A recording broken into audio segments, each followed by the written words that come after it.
CM Revanth రెడ్డిపై మాజీ మంత్రి హరీష్ రావు ఎక్స్ వేదికగా విమర్శలు చేశారు. ప్రతి అంశంలో రేవంత్ రెడ్డి ప్లేటు ఫిరాయిస్తున్నారని ఆయన ఆగ్రహం వ్యక్తం చేశారు. భూముల అమ్మకంపై కూడా తన నాలుకను మడత పెట్టి నిస్సిగ్గుగా నిధుల సమీకరణ కోసం వేలల బాట పట్టిండు అని ఆయన దుజ్జమెత్తారు. భూముల వేలంపై మారిన రేవంత్ రెడ్డి వైఖరిని చూసి ఊసరవెల్లి సైతం ఉరి వేసుకునే పరిస్థితి నెలకొందని ఆయన మండిపడ్డారు. అధికారంలోకి వస్తే ఇటువంటి ప్రభుత్వ భూమిని కూడా అమ్మ భూము అంటూ ఎన్నికల సమయంలో వాగ్దానాలు చేసి ఇప్పుడు వేల కోట్ల విలువైన భూములను అరాసు చేసేందుకు తరలేపారని హరీష్ రావు పేర్కొన్నారు.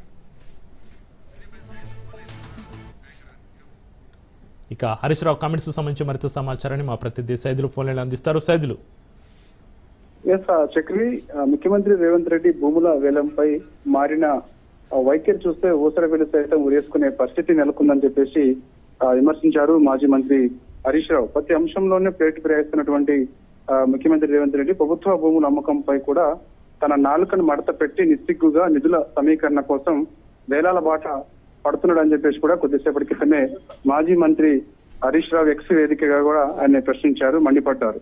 ప్రభుత్వ భూములంటే పెద్దలిచ్చిన ఆస్తి అని, తెలంగాణ జాతి సంపద అని, ఆ భూములను నమ్మితే భవిష్యత్తులో శ్మశానాలు నిర్మించాలంటే కూడా భూమి లేకుండా పోతుందని, నాడు పిసిసి అధ్యక్షుడు హోదాలో రేవంత్ రెడ్డి ముసల కన్నీరు కార్చిందని, ఇప్పుడేమో ప్రభుత్వ భూములన్నింటినీ కూడా అమ్మకానికి పెట్టేందుకు సిద్ధమయ్యారని చెప్పేసి కూడా ఎక్స్ వేదికగా మాజీ మంత్రి హరీష్ రావు రేవంత్ రెడ్డిని విమర్శించారు. ప్రభుత్వ భూములను అమ్మబోమని రెవెన్యూ శాఖ మంత్రి పొంగులేటి శ్రీనివాస్ రెడ్డి అసెంబ్లీలో ప్రకటించి 3 నెలలు గడవక ముందే విలువైన ఆస్తులను కొల్లగొట్టేందుకు కుట్ర చేస్తున్నారని చెప్పేసి కూడా మాజీ మంత్రి హరీష్ రావు మండిపడ్డారు. పవిత్ర అసెంబ్లీ సాక్షిగా చెప్పిన మాటల్ని నీటి మూటలు చేస్తూ నిధుల సమీకరణ పేరుతోటి ఇప్పుడు నిస్సిగ్గుగా భూముల్ని అమ్ముతుండటం కాంగ్రెస్ ద్వంద్వ ప్రమాణాలకు అర్థం పడుతుందని చెప్పేసి కూడా అన్నారు.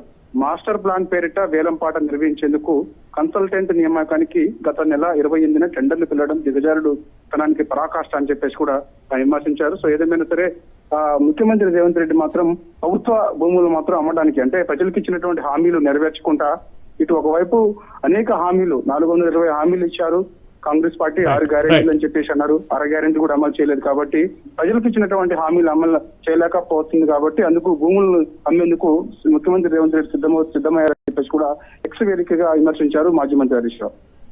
Right, thank you Saidulu.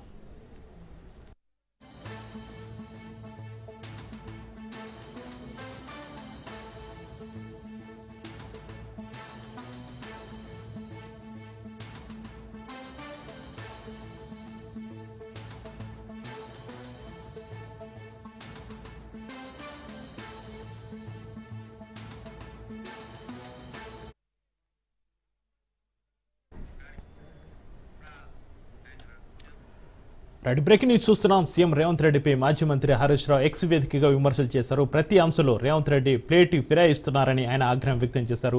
భూముల అమ్మకంపై కూడా తన నాలుకను మడత పెట్టి నిస్సిగ్గుగా నిధుల సమీకరణ కోసం వేలల బాట పట్టిండు అని ఆయన ధ్వజమెత్తారు.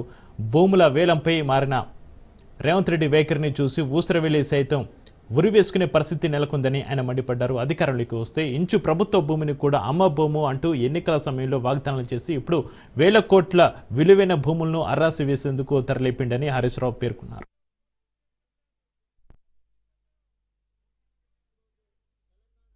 ప్రభుత్వం, తెలంగాణ ప్రజలు, తెలంగాణ వాదులు ఇది పెద్దలు ఇచ్చిన ఆస్తి. మనం బ్రతకడానికి మన సోకులకు ఈ భూములు అమ్మొద్దు. ఒకవేళ ఈ భూములను అమ్మితే భవిష్యత్తులో ప్రజల అవసరం కోసం ఏదైనా నిర్మించాలన్నా ప్రభుత్వ ఆసుపత్రులు గాని, విద్యాలయాలు గాని, చివరికి చచ్చిపోతే శ్మశానాలకు కూడా భూమి లేని పరిస్థితి ఉంటది. వీటిని ఎట్టి పరిస్థితులు అమ్మకూడదు.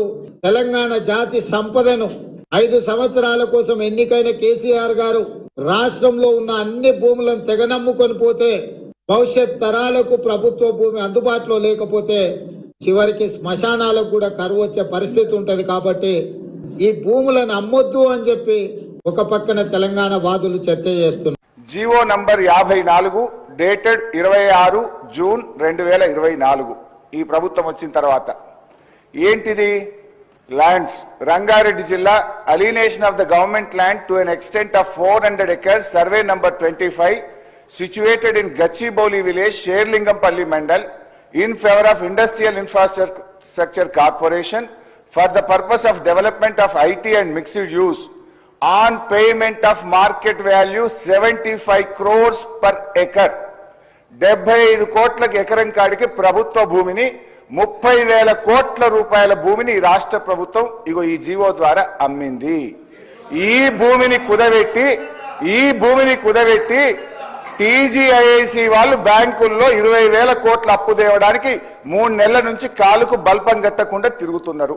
రెవెన్యూ సెక్టార్ నుంచి ఆ సెక్టార్కి ట్రాన్స్ఫర్ చేసి దాని కాస్ట్ రేపు దాన్ని రియలైజ్ అయిన తర్వాత ఆ అమౌంట్ని దీనికి తీసుకునే ఉద్దేశంతో దాన్ని చూపించామే తప్ప అంటే 30,000 కోట్లు ఆ సెక్టార్ నుంచి రెవెన్యూ సెక్టార్కు లేకుంటే ఆ ఖాతా నుంచి ఇటు వచ్చినట్ల ఒక్క గజం ఇందిరమ్మ రాజ్యం వచ్చిన తర్వాత ఈ రోజు వరకు మేము ఒక్క గజం అమ్మినట్లు మీరు